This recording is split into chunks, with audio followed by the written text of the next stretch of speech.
Hi everyone, this is Enchantress with Pixie Dust Tarot, and this is your daily dust for December 14th, Wednesday, December 14th, if you're watching in real time, but it can be for whenever you stumble upon it.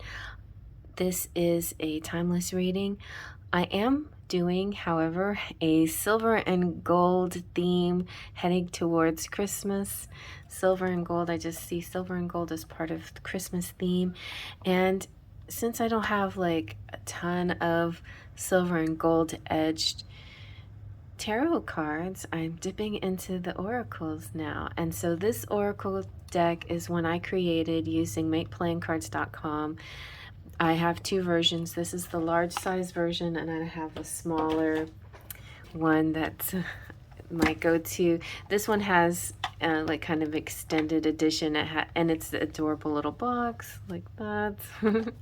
Anyway, somebody on Amazon is selling my cards and not paying me for it, so don't beware of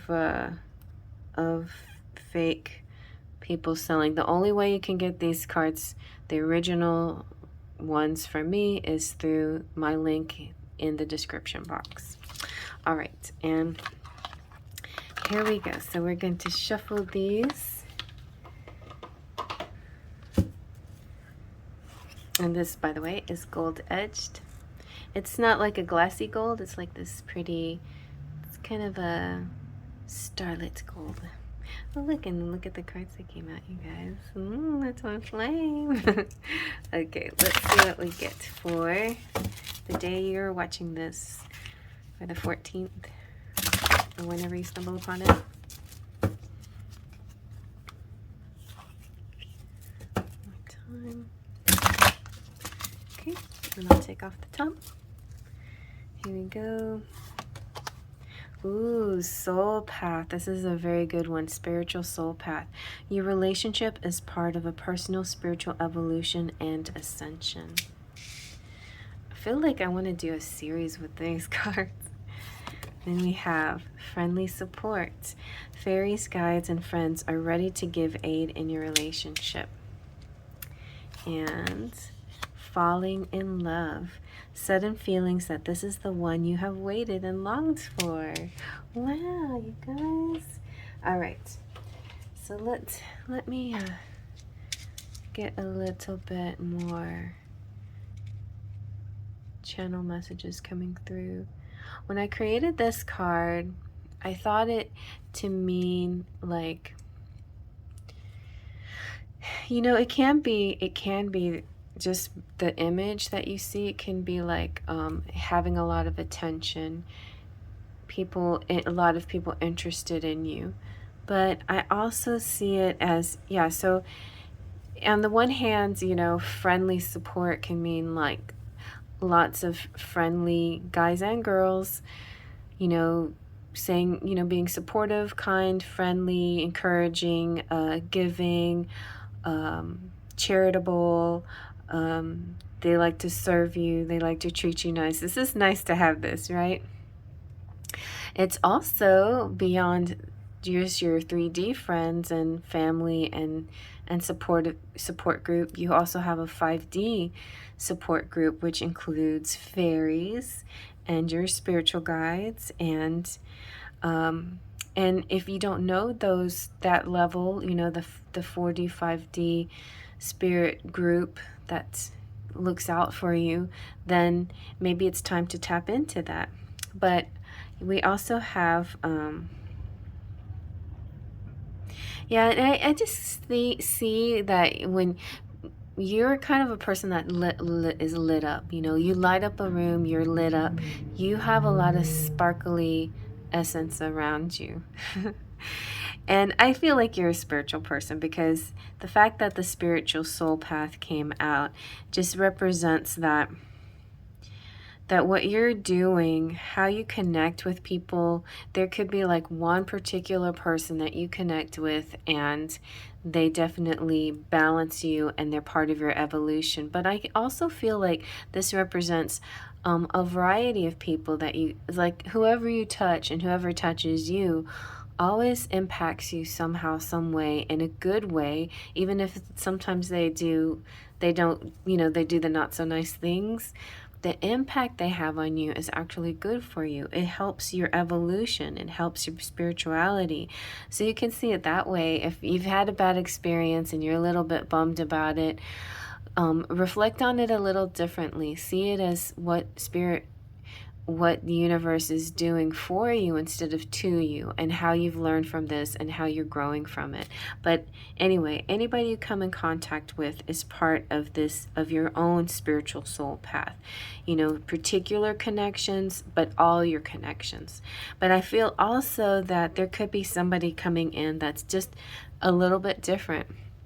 Somebody that you'll be falling in love with. It's not just going to be an attraction or an attachment. And I feel like a lot of people get attached, but they're not necessarily in love. A lot of people feel connection, but they're not necessarily in love. A lot of people feel kindred energy, friendship, common. And maybe these are the three types of loves that some people come into your life and really elevate you spiritually, but it might be one that stays in the 5D, like twin flame relationships. Some people come into your life that they're super sweet and easy to get along with, and you can have brunch with them, but there's not much more than that. It just feels more like a friendship. And then this person coming in, I feel like next for you, if you're not already in love and you don't already feel attached to one particular person, there is somebody coming through that you're falling in love with. It can be a new phase for a lot of you who are already with somebody. It could be this new phase of, it feels good again. It feels like the beginning. It feels like when we started. It feels like those early days. It feels like I have a new, fresh eyes of appreciation. But for the majority of you, this can be like an actual person that you're falling in love with. And then what is falling in love? It's like falling in love, I think, is something that happens a little bit early and sudden in a connection with somebody. Like, I think loving someone can happen to anybody. Love can blossom and bloom like a rose. but the falling, the bam, like what has happened to my heart feeling, doesn't have to be always love at first sight, but it can be something that happens in a short amount of time that makes you realize, I really love this person. How did that happen? And it's that feeling that you've waited for, that feeling of kind of awe and inspiration. And falling in love with somebody is really not just about how they make you feel, but it's really about the way they are, the person that they are. This person is amazing and you love them. You love this person, and it's reciprocated. And so when the person that loves you, that you love, loves you the exact same way, then it's like, okay, here I am. I've reached it. I figured, I feel this. So there could be that energy coming through for you too. Like, I feel like though, we can fall in love with lots of things. We can fall in love with a place.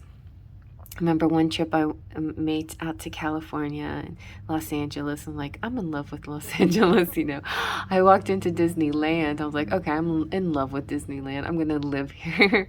There's sometimes you get that feeling, and you can feel that way with places, and you can fall in love with a game plan, an idea, an idea for yourself. If you fall in love with yourself, even if you fall in love with an idea for yourself, or a future idea, you tend to put a lot more devotion behind achieving those goals or whatever, like falling in love with this idea. Anyway, but yeah, definitely falling in love with the person feels really nice too. And I think it's going to be more than puppy love and more than just an attachment. It's gonna develop into the real deal. But a lot of people on the outside think when you fall in love with somebody, that they don't always like approve it.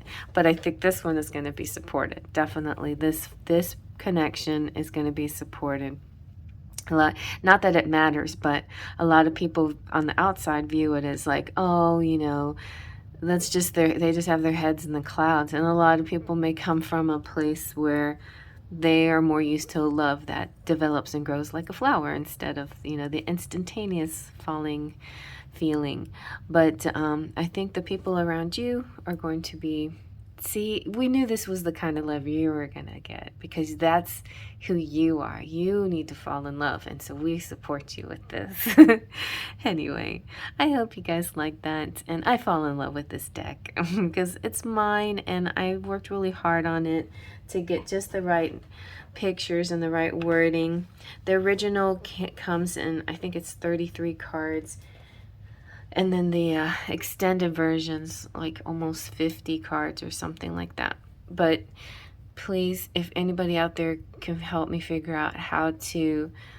I don't want to punish a person for selling my stuff, but I do want to get some kind of credit for them selling it. Like, if they bought it from Make Playing Cards, then that's great. But if they didn't, then they need to, because that's where the original is made. Anyway, so let me know, if you have any idea, if you don't mind, letting me know in the comment section how I can handle, a person that does that takes your stuff. All right, well, I'll talk to you later. Faery and Pixie Dust. Happy holidays.